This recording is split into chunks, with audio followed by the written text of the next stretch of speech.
Joining me now is Susan Glasser, staff writer for The New Yorker. And with me on set is Symone Townsend, former senior advisor to Vice President Harris and co-host of The Weekend on MSNBC, and Danielle, Pletka, senior fellow at the American Enterprise Institute and an NBC News contributor.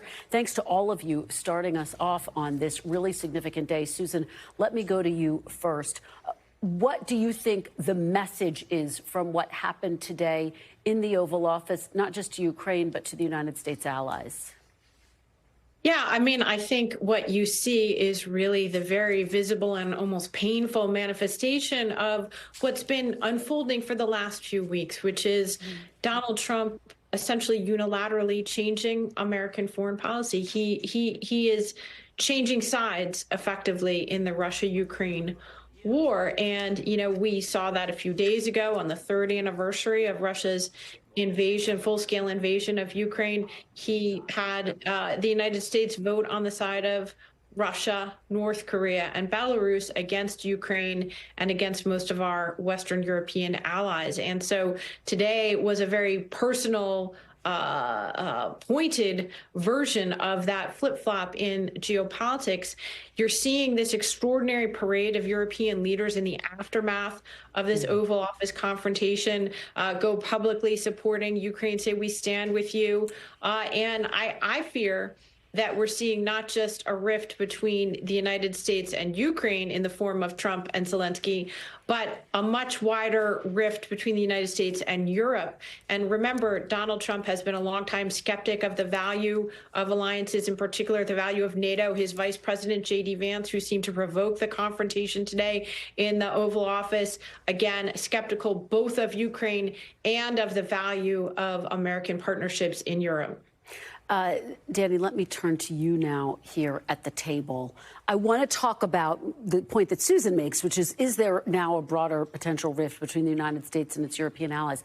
But, Danny, I want to start off by getting you to respond to something that Senator Jack Reed said. He said he thought this was orchestrated, that it was likely planned, that they wanted to put him in this position to potentially make him accept a deal down the line. What do you make of that suspicion that some people have? By the way, I've spoken to some officials who say that's not the case. This happened organically. What say you? Well, I suspect that Jack Reed's insight into what's happening in the Trump White House is probably limited. Look, you know, we can conspiracy theorize all we want.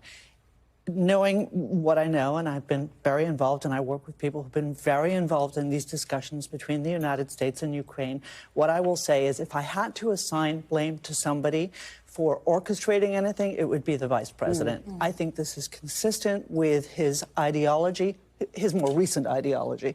I think it's consistent with what he suggested at a certain point in Munich, although at other times he suggested other things. And I think this is his crowd. This is the isolationist, we hang around with the great powers kind of a crowd.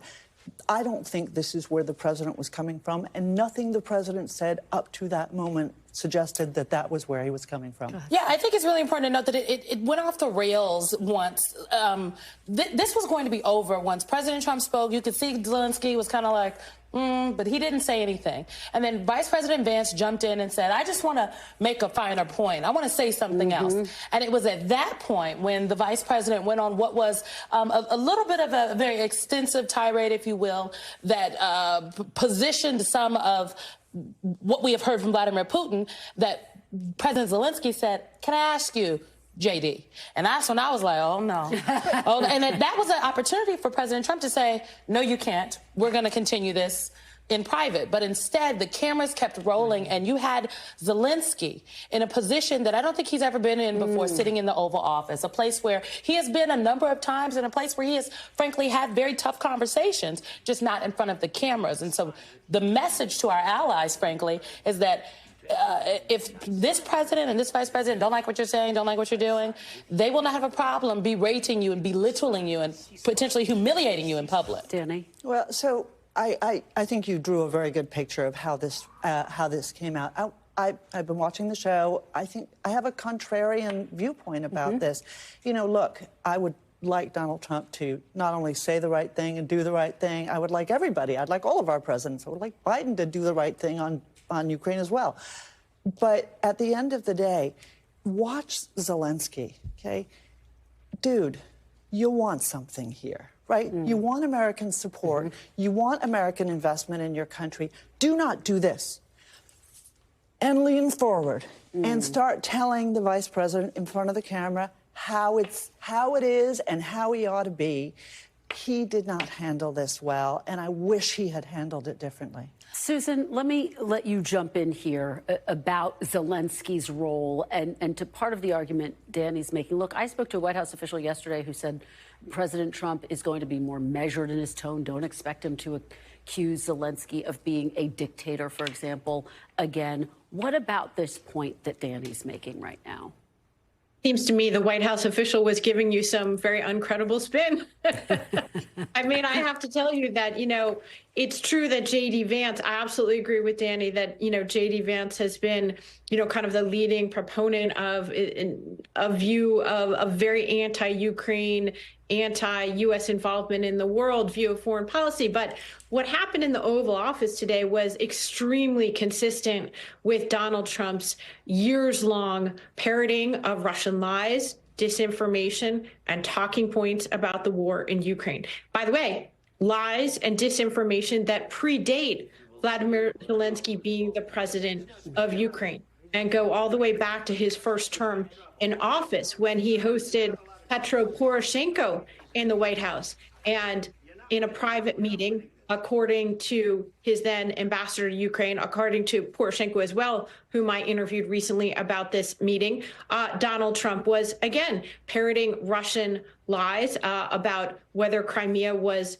Russian, was telling the president of Ukraine to his face, well, you're just a corrupt country. And I know that because someone at Mar-a-Lago told me. So let's just be really clear that while the confrontation does appear today to be at least escalated in some way by J.D. Vance, that the views that we heard and the lies and disinformation that we heard from Donald Trump in that meeting are very consistent with who he is and the policy that he has been pursuing here towards Ukraine. There's been a lot of disinformation. There have been a lot of people spinning you and other people, Republicans here, wishful thinking Europeans for understandable reasons, telling us that, oh, no, actually, Donald Trump was going to support Ukraine.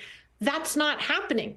And I think it's very hard for people to look this in the eye and to realize what are the consequences of the United States effectively switching sides in the world to be on the side of a dictator like Vladimir Putin. Danny, is the U.S. switching sides to be on the side of a dictator?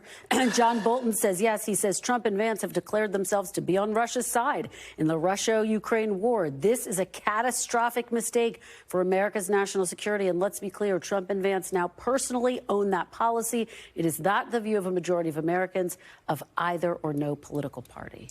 Look, I hope that's not true. I think it's hyperbolic. I know what Susan professes is a lie, that in fact Donald Trump was very excited about this deal. Now, again, we all want people to. I do think, though, the deal. When you say the deal, you mean the minerals deal. The minerals deal, which is different than peace. Yeah, just so our audience knows, they were going to sign a minerals deal that would give 50% access to the U.S. Susan, jump in quickly, then let me let Danny finish.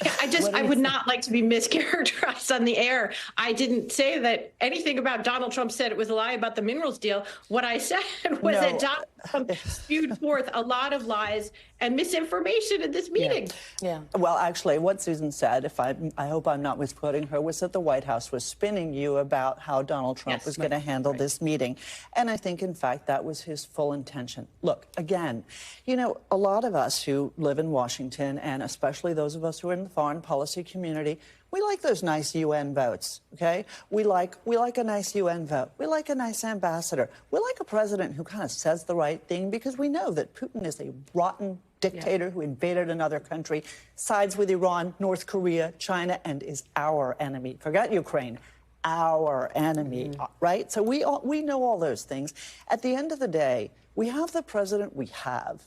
And it's important to understand that if he sees the way to handle Putin as doing things differently, if he sees the way to begin a relationship with Ukraine fresh, not on the back of the U.S. taxpayer, via this mineral deal that you described, then that's a way to get there as well. And the problem is, we spend so much time worrying about the things that don't matter. Sure, it stinks when we vote with the wrong people at the UN. Yeah. At the end of the day, as Israel knows all too well, who cares how the UN votes? Can I just say Symone? that is very concerning to hear. It does matter how the UN votes, and it matters. Never in a million years.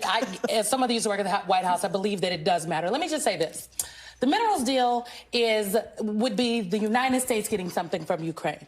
It would be a give from Ukraine to the president. So what Donald Trump was excited about today was the minerals deal. Right. He's never talked about being excited about peace. He said today that, oh, how can I criticize Putin and then say, oh, how's the deal going? He has no problem criticizing Volodymyr Zelenskyy. Today. And so I think, to Susan's point, it is very important to underscore here that the president is being very clear about who he thinks deserves criticism and berating and raking over the proverbial coals, and who deserves demure language. And the person that he believes deserves berating is the person whose country was invaded and whose sovereignty was trampled on, not the aggressor. And the aggressor is Vladimir Putin. And that is a fact. Unfortunately, we are out of time, but I do think that the question remains, will this scramble the United States alliances with its allies, to the point that really all of you are making. Thank you so much for a very fiery conversation today. Appreciate it. Susan, Symone, and Danielle. Thanks for watching. Stay updated about breaking news and top stories on the NBC News app, or follow us on social media.